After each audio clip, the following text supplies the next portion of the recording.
Good morning, farmer vlogger ng Pilar. Ayan o. Ganito ang buhay ko dito. Itong nilalaga ko yung tanim namin itong kamuting kahoy. Ayan o. Ito yung almusal ko ngayon. Kamuting kahoy. Kamuting palaya namin. Tuwing umaga, dito na ako kasi doon ako natutulog sa tuwing umaga. Ito yung routine ng buhay ko. Dito ako nagkakape, dito ako nagkasain, dito ako naglalaba.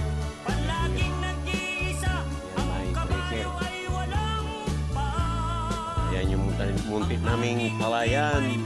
Shout out sa mga farmer dyan. Lahat na farmer sa Pilipinas. To all farmers in the world. Yan. Ito, simple lang oh. Tahimik ang buhay dito sa probinsya. Ayan oh. Ang gatong ko ay kahoy lang. Oh.